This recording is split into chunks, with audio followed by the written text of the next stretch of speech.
मणिगण पुर नर नारी सुजाते, सुचि अमूल सुंदर सब भांति। कहीं न जाय कछु नगर विभूते, जनु इतनी बिरंच कर तूते। सब विधि सब पुर लोग सुखारे, रामचंद्र मुख चंदु निहारे। मुदित मातु सब सखी सहेली, फलित बिलोकी मनोरथ बेली। राम रूप गुणशील स्वभाव, प्रमुदित होय देख सुनि राव। सबके उर अभिलाष असं, कहहि मनाय महेश। आप अछत जुबराज पद, रामय देव नरेश। नारायण, बहुत दिनों के बाद अवसर प्राप्त हुआ श्री रामचरितमानस भगवान की सेवा करने की। पिछले बार हम लोगों ने अयोध्या कांड में दोहा संख्या 1 के पंक्ति संख्या 1, 2, 3 तक की पढ़ाई की थी। पढ़ाई क्या है, यहाँ तो स्वांतः सुख के लिए करना है, लेकिन ठाकुर जी कृपा से जो सद्गुरुदेव भगवान के चरणों में बैठ करके प्राप्त हुआ है, वही मैं आप लोगों को बताऊंगा। पूर्व के प्रसंगों में हम लोगों ने श्रवण किया। रिद्धि सिद्धि नम संपत्ति नदी सुहाई, उमगी अवधि अम्बुदे कहूँ आई। अयोध्या रूपी समुद्र में मणिगण का कारण क्या है और मणिगण क्या हैं, ये समझने की बात है।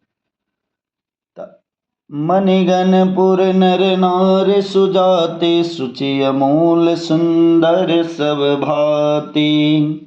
अवधपुर के समस्त जितने भी पवित्र नर नारी हैं, जो सुजाति हैं, जो सुजाति नर नारी हैं।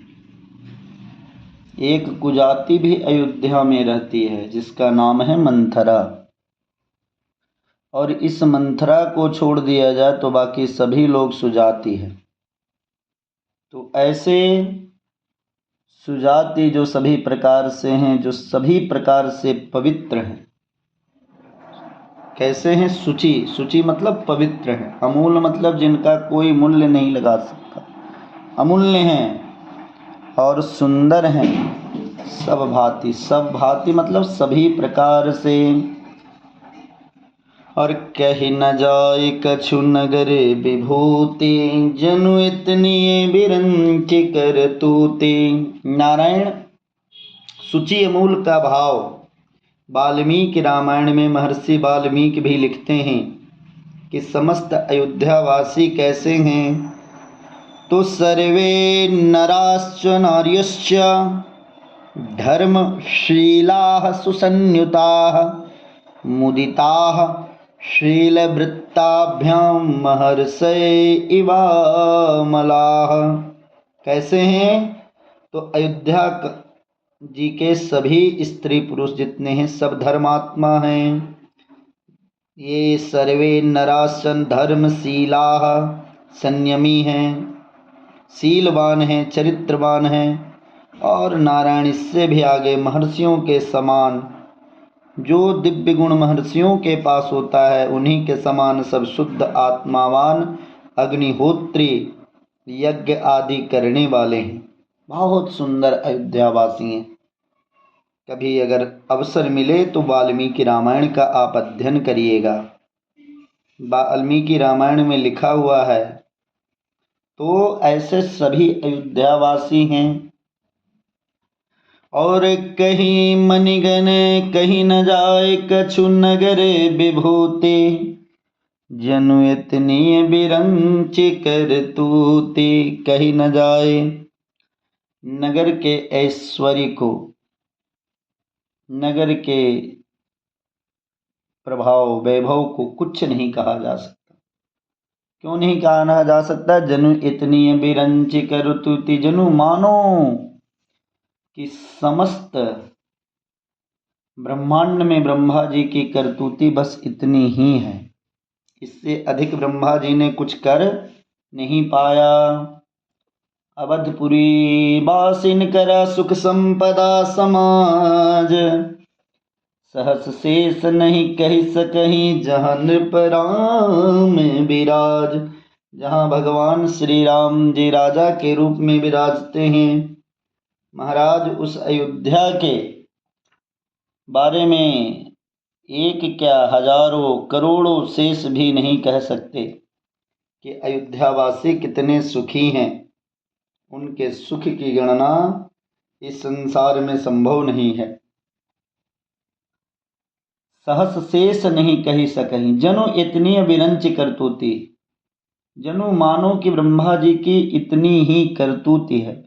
इस कथन से जनाए कि अयोध्यापुरी की रचना, अयोध्यापुरी की शोभा, अयोध्यापुरी का ऐश्वर्य ब्रह्मा की सृष्टि में नहीं है। ये ब्रह्मा के सृष्टि से परे है। इसका आजकल के नेता लोग कहते हैं कि हमने रामलला को विराजमान कराया, हमने राम मंदिर बनाया, और ऐसे नेता के जो अंधभक्त हैं वह भी कहते हैं ठीक है, माध्यम कोई भी हो सकता है, लेकिन अयोध्यापुरी कैसी पुरी है नारायण, जिस पुरी को बसाने का श्रेय ब्रह्मा जी नहीं लेते।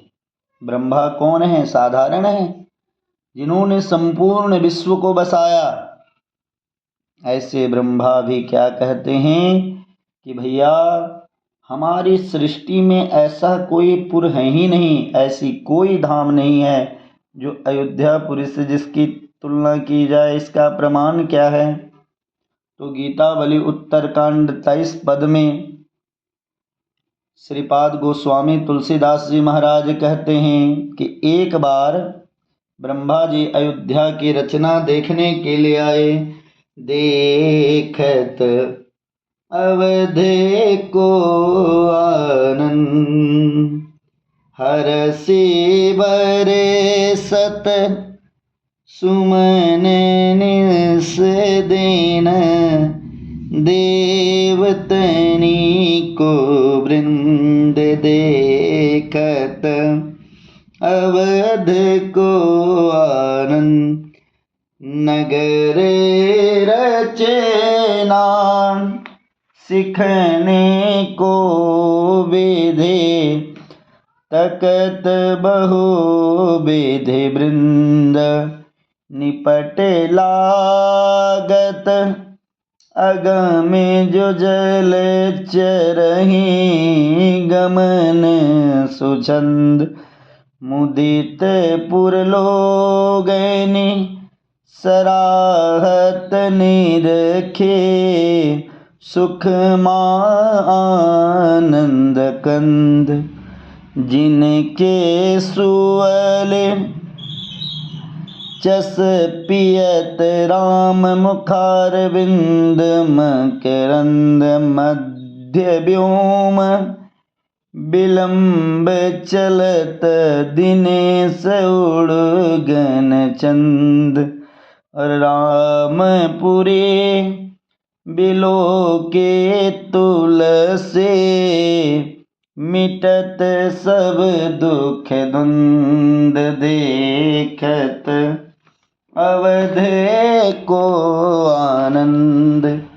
जब अयोध्यापुरी का आनंद श्री ब्रह्मा जी ने दर्शन किया तो क्या दिखा महाराज उनको कि देवता लोग हर्षित होकर के निस्दिन मतलब समूह देवता लोग प्रतिदिन अयोध्या में आकर के पुष्पों की वृष्टि कर रहे हैं।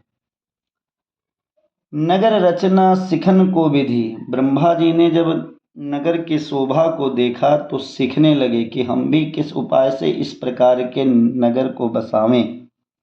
यह बार बार उपाय करते हैं, लेकिन नारायण निपट लगत अगम जो जलचरी गमन सुछंद। जो जल में रहने वाला प्राणी है उसको जिस प्रकार से पृथ्वी में चलने में कठिनाई होती है, पृथ्वी में चलने में जैसे वो परेशानियों का सामना करेगा। मान लो कि जल में चलने वाला मछली, उसे अगर पृथ्वी के ऊपर छोड़ दिया जाए तो बेचारा बहुत दुखी हो जाएगा। मुदित परलोगन सराहत निरखे सुखमा आनंद कंद। ब्रह्मा जी अत्यंत प्रसन्न होकर के पूर्व के लोगों की सराहना करने लगे। जिनके सुअल चसबियत राम मुखारविंद मकरंद, जिन प्रभु के शोभा और छवि नेत्रूपी मुखारविंद का रस रूप का पान करके समस्त अयोध्यावासी आनंद हैं। जैसे महाराज सूर्य और चंद्रमा देख करके समस्त लोग प्रसन्न होते हैं, उसी प्रकार से अयोध्यापुरी की शोभा को यदि कोई भी प्राणी दर्शन कर ले तो वह अत्यंत अपने आप को प्रसन्न मानता है। अयोध्यापुरी की वंदना, अयोध्यापुरी की वर्णन कोई नहीं कर सकता। जन्म इतनी बिरंच करतूती, मानो ब्रह्मा जी के समस्त भूमंडल में इतनी ही करतूती है जितना बड़ा अवधपुर है। आगे के प्रसंग का दर्शन हम लोग कल करेंगे और मेरा प्रयास है आप लोगों का स्नेह और प्यार मिला तो मैं संपूर्ण रामचरितमानस पढ़ाने का प्रयास करूंगा। जय जय श्री सीताराम।